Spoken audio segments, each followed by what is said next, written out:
So ಎಲ್ರಿಗೂ ಆದಂಗೆ ನಿಮಗೆ ಆರಂಭದಲ್ಲಿ ಏನಾದರೂ ಅವಮಾನಗಳಾಗಿದ್ದುಂಟಾ ಮೇಡಮ್? ಓ ಏನು ನಿಮ್ಮ ಕತೆ ತುಂಬ ಚೆನ್ನಾಗಿದೆಯಾ, ನಿಮ್ಮ ಕತೆ ಚೆನ್ನಾಗಿದ್ರೆ ನಿಮ್ಮ ಚಪ್ಲಿನ ನನ್ನ ತಲೆ ಮೇಲೆ ಇಟ್ಕೋತೀನಿ ಅಂತ ಎಲ್ಲರ ಮುಂದೆ ಅವಮಾನಿಸಿದ್ರು ನನ್ನ. ಅವತ್ತು ಅನೌನ್ಸ್ ಮಾಡಿದೆ ನಾನು, ಸರ್ ಇವತ್ತು ಹೊಸ ಚಪ್ಪಲಿ ಹಾಕೊಂಡಿದ್ದೀನಿ, ಟ್ರೈ ಮಾಡಿ. ಓಹೋ, ಒಬ್ಬ ಮಹಿಳೆ ಏನು ಮಹಾ ಮಾಡಕ್ ಸಾಧ್ಯ, ಮನೇಲಿರುವ ಒಡವೆಗಳನ್ನು ಕದ್ಕೊಂಡು ಹೋಗಿದ್ದಾರೆ, ಕ್ಯಾಮ್ರಾಗಳು ಕದ್ಕೊಂಡು ಹೋಗಿದ್ದಾರೆ. ರೂಪಾಯಿರವರು ಬರೀ ಪ್ರಶಸ್ತಿಗಳ ಸಿನಿಮಾ ಹಿಂದೆ ಹೋಗ್ತಾರೆ ಅನ್ನೋ ಮಾತು. ಅದಕ್ಕೆ ಪ್ರಶಸ್ತಿ ತಾನಾಗೆ ಹುಡ್ಕೊಂಬಂದ್ರೆ ಅದು ನಾನ್ ಮಾಡಿರೋದು ಪ್ರಶಸ್ತಿಗೋಸ್ಕರ ಅಂತಲ್ಲ, ಅವ್ರವ್ರ ಹೆಂಡತಿರ್ನ ಅವ್ರ ಕಣ್ಣು ಕಾಣೋಂಗ್ ಇಟ್ಕೋಬೇಕು, ಮಿಕ್ಕಿದವ್ರಿಂದ ಯಾಕೆ ಎಕ್ಸ್ಪೆಕ್ಟ್ ಮಾಡ್ತಾರೆ? ಸೊ ಎಲ್ರಿಗೂ ಆದಂಗೆ ನಿಮಗೆ ಆರಂಭದಲ್ಲಿ ಏನಾದರೂ ಅವಮಾನಗಳಾಗಿದ್ದುಂಟಾ ಮೇಡಮ್? ಬೇಕಾದಷ್ಟು ಅವಮಾನಗಳು. ನಾನು ಫಸ್ಟ್ ಮುಖಪುಟ ಅದು ಕತೆನೇ ಇದೆಲ್ಲ ಇಂಟರ್ವ್ಯೂಲು ಹೇಳಿದ್ದೀನಿ. ತೊಗೊಂಡು ಹೋದಾಗ ಒಬ್ಬರು ನಿರ್ದೇಶಕರ ಹತ್ರ, ಓ ಏನು ನಿಮ್ಮ ಕತೆ ತುಂಬ ಚೆನ್ನಾಗಿದೆಯಾ, ನಿಮ್ಮ ಕತೆ ಚೆನ್ನಾಗಿದ್ರೆ ನಿಮ್ಮ ಚಪ್ಲಿನ ನನ್ನ ತಲೆ ಮೇಲೆ ಇಟ್ಕೋತೀನಿ ಅಂತ ಎಲ್ಲರ ಮುಂದೆ ಅವಮಾನಿಸಿದ್ರು ನನ್ನ. ನಾನು ಮನೆಗೆ ಹತ್ಕೊಂಡು ಓಡ್ ಹೋದೆ. ಆಮೇಲೆ ದೇವ್ರೆ ನನ್ಗೆ ಐಡಿಯಾ ಕೊಟ್ಟರು. ಒಂದಷ್ಟು ಜನ ಜರ್ನಲಿಸ್ಟ್ಗಳು, ಸೀನಿಯರ್ ಜರ್ನಲಿಸ್ಟ್ಗಳು ಪಾಪ ನಂಗೆ ಅಡ್ವೈಸ್ ಮಾಡಿದ್ರು, ಮ್ಯಾಮ್ ನೀವೇ ನಿರ್ದೇಶನ ಮಾಡಿ ಅಂತ. ಆವಾಗ ನಾನು ನಿರ್ದೇಶನ ಮಾಡಿ ಸಾಮಾಜಿಕ ಪರಿಣಾಮ ಬೀರುವ ಉತ್ತಮ ಚಿತ್ರ ಅನ್ನೋದೆಲ್ಲ ನಾನು ಅವಾರ್ಡ್ ತಗೊಂಡಾಗ ಅವತ್ತು ಅನೌನ್ಸ್ ಮಾಡಿದೆ ನಾನು, ಸರ್ ಇವತ್ತು ಹೊಸ ಚಪ್ಪಲಿ ಹಾಕೊಂಡಿದ್ದೀನಿ, ಟ್ರೈ ಮಾಡಿ. ಆತರ ಅದು ಒಂದ್ ಅವಮಾನ, ಒಂದ್ ಚಿಕ್ಕದು. ಆತರ 108 ಅವಮಾನಗಳು ಮಾಡಿದ್ದಾರೆ.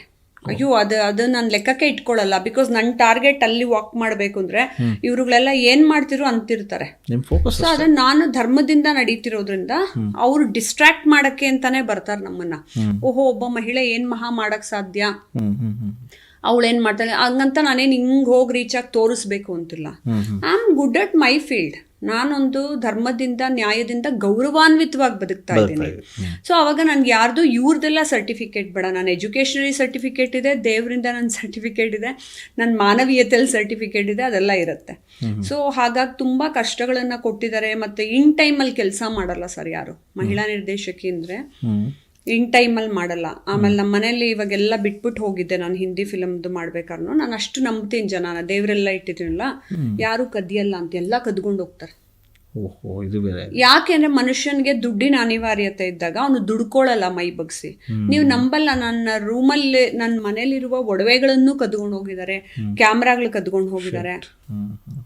ದೇವರೆಲ್ಲ ಇಟ್ಟು ನಾನು ಅಷ್ಟು ಪೂಜೆ ಮಾಡ್ತಿದ್ರು, ಹಿಂಗೆಲ್ಲ ಮಾಡ್ತಾರೆ. ಸೊ ಆ ಮನುಷ್ಯರು ಎಲ್ಲಿಗೆ ಬೆಳೀತಾರೆ? ನೀವಿಟ್ಟ ನಂಬಿಕೆನೇ ನಿಮಗೆ ಮೋಸ ಮಾಡಿ. ಅದು ಯಾವಾಗ್ಲೂ ಮಾಡಿದ್ರು ನಾನು ಮೆಟೀರಿಯಲ್ ಥಿಂಗ್ಸ್ಗೆ ಅಟ್ಯಾಚ್ ಆಗಲ್ಲ. ಹೋಗ್ಲಿ ಬಿಡು, ಹೊಸದ್ ತಗೊಳ್ಳೋಣ, ಹೋಗ್ಲಿ ಬಿಡು, ಆಮೇಲೆ ದುಡ್ಕೊಳ್ಳೋಣ. ನಾನು I lead a simple life. ಈಗ ನಮ್ಮ ಮನೆಗೆ ಬಂದವ್ರಿಗೆಲ್ಲ ಗೊತ್ತಿರುತ್ತೆ ನಾನು ಸಿಂಪಲ್ ಲೈಫು ಒಂಥರ ಸ್ಪಿರಿಚುವಲ್ ಲೈಫೇ ಲೀಡ್ ಮಾಡೋದು. ಆದ್ರೆ ನನ್ನ ದೇವರು ಯಾವತ್ತೂ ಕೈ ಕಾಲು ಗಟ್ಟಿ ಕೊಟ್ಟು 24 hours ಕೊಟ್ಟಿರೋದ್ರಿಂದ ನಾನು ಬಡತನದಲ್ಲಿದ್ದೀನಿ ಅನ್ನೋದನ್ನ ನಾನು ಹೇಳಲ್ಲ. ಯಾಕಂದ್ರೆ ನಾನೆಲ್ಲರೂ ಯಾರೇ ನೋಡಿದ್ರು ರೂಪಾಯರೇ ಸ್ಟ್ಯಾಂಡರ್ಡ್ ಆಗಿ ಬದುಕ್ತಾರಪ್ಪ, ಅವ್ರೇನ್ ಶ್ರೀಮಂತರು ಅನ್ಕೊಂತಾರೆ. ಯಾಕೆ ಅಂತ ಹೇಳಿದ್ರೆ ನಾನು ಜ್ಞಾನ ಉಪಯೋಗಿಸ್ಕೊಂಡು, ಸಮಯ ಉಪಯೋಗಿಸ್ಕೊಂಡು ನಾನು ಕೆಲಸ ಮಾಡ್ತಾನೇ ಇರ್ತೀನಿ ನಿರಂತರವಾಗಿ. ಅದೇ ರಾಯಲ್ ಆಗಿ ಕಾಣಿಸುತ್ತೆ. ಹೌದು. ಈ ಆರಂಭದಲ್ಲಿ ನೀವೇನು ಸಿನಿಮಾಗಳು ಮಾಡ್ಕೊಂಬಂದ್ರಿ, ಒಂದಿಷ್ಟು ಏರಿಳಿತಗಳಾದವು, ಅವಮಾನಗಳಾದವು ಅಂದ್ರಲ್ಲ, ಸಿನಿಮಾ ನಿಮಗೆ ಸಾಕಷ್ಟು ಪಾಠ ಕಲಿಸಿದೆಯಾ? ತುಂಬಾ ಕಲಿಸಿದೆ. ಒಳ್ಳೆಯ ಪಾಠನ ಅಥವಾ ಕೆಟ್ಟ ಪಾಠನ? ನನಗೆ ಎರಡೂ ಥರ ಪಾಠ ಸರ್. ಕೆಟ್ಟದು ಅಂತ ನಾನು ಓಡ್ ಹೋಗಲ್ಲ, because I am committed to something. ಆಮೇಲೆ ನನ್ನನ್ನು ನಂಬಿ ಯಾರೋ ನನ್ನ ಜೊತೆ ಒಂದಿಬ್ರು ಪಾರ್ಟ್ನರ್ಸ್ ಆಗಿ ಬಂದಿರ್ತಾರೆ ಅಂದರೆ ಅವ್ರಿಗೆ ಬರ್ಕೊಟ್ಟಿರ್ತೀವಿ ವಿತ್ ಇಂಟ್ರೆಸ್ಟ್ ನಾನು ವಾಪಸ್ ಕೊಡ್ತೀನಿ ಅಂತ. ಬೇರೆ ನಿರ್ದೇಶಕಿ ಥರ ನಾನು ಮಾಡಲ್ಲ. ಏನಂತ ಹೇಳಿದ್ರೆ ರೀ ಫಿಲಮ್ಮು ನೀವು ಹಾಕ್ಬಿಡಿ, ಲಾಸ್ ಆಯಿತು, ನಾನು ಏನು ಮಾಡಲಿ, ಹಂಗೆ ಮಾಡಲ್ಲ. ನಾ ಪ್ರತಿಯೊಂದಕ್ಕೂ ಬರ್ಕೊಟ್ಟಿರ್ತೀನಿ, ಯಾಕೆಂದ್ರೆ ನನ್ನ ಕರ್ಮ ಕೌಂಟ್ ಆಗುತ್ತೆ. ಸೊ ನಾ ಬರ್ಕೊಟ್ಟಿದ್ದಾಗ ಅದನ್ನು ಫಿಲಮ್ಮು ತಯಾರಿಸಿ ಅದನ್ನು ಮಾರಿ, ನಾನು TV ರೈಟ್ಸು, OTT ರೈಟ್ಸು ಮತ್ತೆಲ್ಲವನ್ನು ಮಾರಿ ನಮ್ಮ ಇನ್ವೆಸ್ಟರ್ಸ್ಗೆಲ್ಲ ವಾಪಸ್ ಕೊಟ್ಟು ನಾನು ಹೇಗೆ ತೊಗೊಂಡು ಹೋಗ್ತೀನಿ ಅನ್ನೋದೇ ನಂಬಿಕೆನ ಉಳಿಸ್ಕೊಳ್ಳೋದು. ನಾನು ಯಾವಾಗಲೂ ಇದನ್ನು ನಿರ್ದೇಶನ ಮಾಡಬೇಕು ಅಂತ ಬರೋ ಯಂಗ್ಸ್ಟರ್ಸ್ಗೆ ಯಾವಾಗಲೂ ಅದನ್ನು ಹೇಳ್ತೀನಿ, ನಿಮಗೆ ಮಾರ್ಕೆಟಿಂಗ್ ಮಾಡಿ ಸಿನಿಮಾನ ಮಾರಕ್ಕೆ ಬರಲ್ಲ ಅಂತಿದ್ರೆ ಕೈ ಹಾಕಲೇಬೇಡಿ. ನೀವು ಎಲ್ಲರನ್ನೂ ಮುಳುಗಿಸ್ತಿರ್ತೀರ. ಆಮೇಲೆ ಈ ಹುಡುಗರು ಯಾರ್ದು ನೆಟ್ವರ್ಕ್ ಇಟ್ಕೊಳ್ಳಲ್ಲ, ಮೀಡಿಯಾದಾಗಿರ್ಲಿ, ಆರ್ಟಿಸ್ಟ್ದಾಗಿರ್ಲಿ, they don't know how to handle. ಇವಾಗ ಯಾರೋ ಸೀನಿಯರ್ ಆರ್ಟಿಸ್ಟ್ನ ಕರ್ಕೊಂಬಂದೆ ಅಂತ ಇಟ್ಕೊಳ್ಳಿ ನನ್ನ ಫಿಲಮ್ಗೆ, ಹಿಂಗೆ ನಿಂತ್ಕೊಂಡು ಬಿಹೇವ್ ಬನ್ನಿ ಸರ್ ಅಂತಾರೆ. ನಾವೆಲ್ಲ ಹಂಗೆ ಮಾಡಲ್ಲ. ಸರ್ ನಿಮ್ಗೆ ಹೇಳಿದ ಟೈಮ್ ರೆಡಿ ಆಯ್ತು. ಹಂಬಲ್ನೆಸ್ಸು, ಆ ಹಂಬಲ್ನೆಸ್ ಇರಲ್ಲ. ಕಮ್ಯುನಿಕೇಶನ್ನೇ ಸರಿಗ್ ಬರಲ್ಲ. ನಿನ್ ಕಮ್ಯುನಿಕೇಶನ್ನೇ ಸರಿಗ್ ಬರಲ್ಲ, ಸಂವಹನ ಶಕ್ತಿ ನಿನ್ನಲ್ಲಿ ಇಲ್ಲ ಅಂತಂದಾಗ ಕರೆಕ್ಟ್ ಆಗಿ ನೀನೊಬ್ಬ ನಿರ್ದೇಶಕ ಆಗಕ್ಕಾಗಲ್ಲ. ಆಮೇಲೆ ನೀನ್ ನಿರ್ದೇಶಕನಾಗಿ ಅಂದ್ರೆ ನಿನ್ನ ಫಿಲಮ್ನ ಮೀಡಿಯಾದಲ್ಲಿ ತಗೊಂಡು ಹೋಗ್ಬೇಕು, ಅಥವಾ ನೀನು ಅವಾರ್ಡ್ ತಗೋಬೇಕು, ಅಥವಾ ನಿನ್ ಫಿಲಮ್ ಮಾರಬೇಕು, ಅಥವಾ ನಿನ್ ಫಿಲಮ್ ಫೇಮಸ್ ಆಗ್ಬೇಕು. ಯಾವ್ದ್ರಲ್ಲಾದ್ರೂ ಒಂದ್ರಲ್ಲಾದ್ರೂ ಟಾರ್ಗೆಟ್ ರೀಚ್ ಆದ್ರೆ ಒಂದು ಮೆಟ್ಲು ಹತ್ತದಂಗೆ.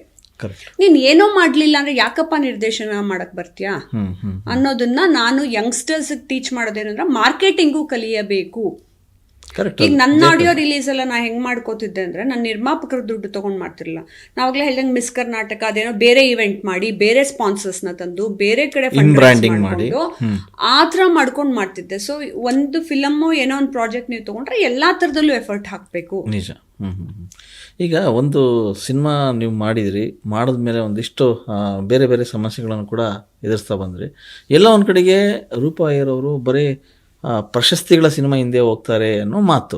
ಯಾಕೆ ಕಮರ್ಷಿಯಲ್ ಸಿನಿಮಾಗಳು ಮಾಡೋ ಎಲ್ಲಾ ಜಾಣತನ ಇತ್ತು, ಎಸ್ ಅದಕ್ಕೆ ಬರ್ತೀನಿ, ಎಲ್ಲ ಮಾಡಿದ್ರಿ, ಯಾಕೆ ಬರೀ ಅದೇ ಥರದ ಸಿನಿಮಾಗಳಿಗೆ ಹೋದ್ರು ಅಂತಂದ್ರೆ, ನೀವು ಮಾಡಿದರೆ ದೊಡ್ಡ ದೊಡ್ಡ ಹೀರೋಗಳು ಬಂದು ಮಾಡ್ತಾ ಇದ್ರು, ಆಮೇಲೆ ಪ್ರೊಡಕ್ಷನ್ ವಿಚಾರವಾಗಿ ಯಾರನ್ನು ಅಪ್ರೋಚ್ ಮಾಡಿದ್ರು ಯಾರೂ ಇಲ್ಲ ಅಂತಿದ್ದಿಲ್ಲ, ಯಾಕೆ ಬರೀ ಸೀಮಿತ ಇದ್ರೆ, ಆಮೇಲೆ ತುಂಬ ಸೆಲೆಕ್ಟೆಡ್ ಆದ್ರ ಅಂತ? ನಾನು ಫಿಲಮ್ ಮಾಡಿದ್ದೆ ಸೆಲೆಕ್ಟೆಡ್ ಆಗಿ ಮಾಡ್ತಿದ್ದೆ. ಸೋಷಿಯಲಿ ಕನ್ಸರ್ನ್ ಚಿತ್ರಗಳು ಅಂತ ಅಂತೀವಿ, ಅದು ಸಾಮಾಜಿಕವಾಗಿ ಒಂದು ಪರಿಣಾಮ ಬೀರುವ ಚಿತ್ರಗಳು ಅಂತ. ನನಗೆ ಮೊದಲಿಂದ ಹಾಗೆ ಅದೇನೋ ಇಷ್ಟ ಆಯ್ತು. ಆಮೇಲೆ ಕಮರ್ಷಿಯಲ್ ಫಿಲಮ್ ಮಾಡಿದ್ರು ನೀವು ನೋಡಿ, ನಾನು ಚಂದ್ರನು ಎಗೇನ್ ಆರ್ಟಿಸ್ಟಿಕ್ ಆಗಿ ಒಂಥರ ಅದೇ ತರ ಬ್ಯೂಟಿ ವಿತ್ ಆರ್ಟ್ ರಿಲೇಟೆಡ್ ಬಂತು. ನನ್ಗೆ ಹಂಗೆ ಇಷ್ಟ, ಅದು ನನ್ನೊಳಗೆ ತುಂಬಿಕೊಂಡಿದೆ. ಆಮೇಲೆ ನಾನೇನು ಇಂಥ ಫಿಲಮ್ ಅಂತ ಫಿಲಮೇ ಮಾಡಿ ಯಾರಿಗೋ ಪ್ರೂವ್ ಮಾಡಬೇಕು ಅನ್ನೋದೇನು ಇರಲ್ಲ. ನನಗೇನು ಅಂದ್ರೆ ಇನ್ವೆಸ್ಟ್ ಮಾಡಿದವ್ರದ್ದು ಮನಿ ಸೇಫ್ ಆಗ್ಬೇಕು, ಮತ್ತು ನಾನು ಒಂದು ಸಮಾಜಕ್ಕೆ ಒಂದು ಮೆಸೇಜನ್ನ ಕೊಡ್ತಾ ಹೋಗ್ಬೇಕು ಅಂತ. ಅದಕ್ಕೆ ಪ್ರಶಸ್ತಿ ತಾನಾಗೆ ಹುಡ್ಕೊಂಬಂದ್ರೆ ಅದು ನಾನು ಮಾಡಿರೋದು ಪ್ರಶಸ್ತಿಗೋಸ್ಕರ ಅಂತಲ್ಲ.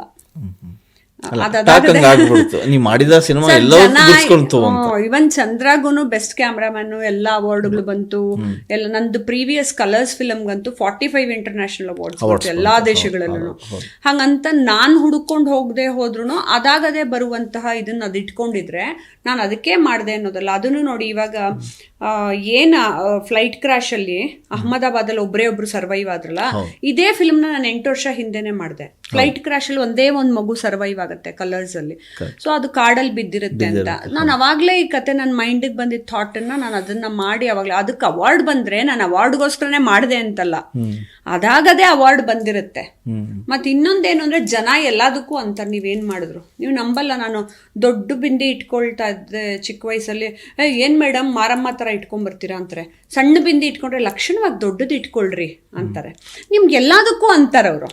ಆಕ್ಚುಲಿ ನನಗಿಷ್ಟ, ನಾನು ಟ್ರೆಡಿಷನಲಿ ದೊಡ್ಡದಾಗಿ ಇಟ್ಕೋಬೇಕು ಅಂತ. ಈ ಜನ ಏನು ಅಂತ ಹೇಳಿದ್ರೆ, ನೀವು ಟ್ರೆಡಿಷನಲ್ ಆಗಿದ್ರು ತಪ್ಪು, ಮಾಡರ್ನ್ ಆಗಿದ್ರು ತಪ್ಪು, ನೀನ್ ಅವ್ರ ಕಣ್ಣಿಗೆ ಕಾಣೋ ರೀತಿ ಇರ್ಬೇಕು ಅಂದ್ರೆ ಅವ್ರವ್ರ ಹೆಂಡತಿರ್ನ ಅವ್ರ ಕಣ್ಣಿಗೆ ಕಾಣೋಂಗ್ ಇಟ್ಕೋಬೇಕು. ಮಿಕ್ಕಿದವ್ರಿಂದ ಯಾಕೆ ಎಕ್ಸ್ಪೆಕ್ಟ್ ಮಾಡ್ತಾರೆ?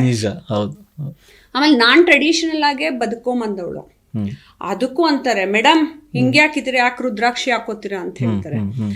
ಅವ್ರ ಮನೆಯಲ್ಲಿ ಟ್ರೆಡಿಷನಲ್ ಆಗಿ ಇಲ್ಲ ಅಂದ್ರೂ ಅಂತಾರೆ. ಇವರೆಲ್ಲ ಬೇರೆಯವ್ರಿಗೆ ಕಾಮೆಂಟ್ ಮಾಡ್ತಾ ಹೋದ್ರೆ ಇವ್ರ ಜೀವನ ಯಾವಾಗ ಸುಧಾರಿಸ್ಕೋತಾರೆ ಅಂತ. ದೇಹದಲ್ಲಿ ಬ್ಯಾಡ್ ಕೊಲೆಸ್ಟ್ರಾಲ್ ಜಾಸ್ತಿ ಆದಾಗ ಹಾರ್ಟ್ ಅಟ್ಯಾಕ್ ಆಗೋ ಚಾನ್ಸಸ್ ಜಾಸ್ತಿ. ಇತ್ತೀಚೆಗಂತೂ ಸಿಕ್ಕಾಪಟ್ಟೆ ನ್ಯೂಸ್ನ ಕೇಳ್ತಾನೆ ಇದ್ದೀವಿ. ಸೊ ಬ್ಯಾಡ್ ಕೊಲೆಸ್ಟ್ರಾಲ್ನ ಕಮ್ಮಿ ಮಾಡೋದಕ್ಕೆ ಉತ್ತಮವಾದ ಆಹಾರ ತುಂಬ ಇಂಪಾರ್ಟೆಂಟು. ಜೀನಿ ಸ್ಲಿಮ್ ಯೂಸ್ ಮಾಡಿ. ಕರೆಕ್ಟ್, ಜೀನಿ ಸ್ಲಿಮ್ನಲ್ಲಿರುವಂತಹ ಎಷ್ಟೋ ಆಹಾರ ಧಾನ್ಯಗಳು ಕೊಲೆಸ್ಟ್ರಾಲ್ ಲೆವೆಲ್ನ ಕಮ್ಮಿ ಮಾಡೋದಕ್ಕೆ ಹೆಲ್ಪ್ಫುಲ್ ಆಗುತ್ತೆ. ಸೊ ಹೆಲ್ದಿ ಆಗಿರಿ, ಜೀನಿ ಸ್ಲಿಮ್ನ ಯೂಸ್ ಮಾಡಿ. ಯಾರಾಗ್ತಾರೆ MLA ಅಭ್ಯರ್ಥಿ 2028? ಶೀಘ್ರದಲ್ಲೇ ಪ್ರತಿದಿನ ಒಂದೊಂದು ಕ್ಷೇತ್ರದ ಟಿಕೆಟ್ ಆಕಾಂಕ್ಷಿಗಳ ಸಂಪೂರ್ಣ ಮಾಹಿತಿ ಪೊಲಿಟಿಕಲ್ ಜರ್ನಲಿಸ್ಟ್ KM ಶಿವಕುಮಾರ್ ಅವರಿಂದ. ಕರ್ನಾಟಕದ ನಂಬರ್ 1 ಡಿಜಿಟಲ್ ಮೀಡಿಯಾ ನಿಮ್ಮ ನೆಚ್ಚಿನ ಕರ್ನಾಟಕ ಟಿವಿಯಲ್ಲಿ ಮಾತ್ರ.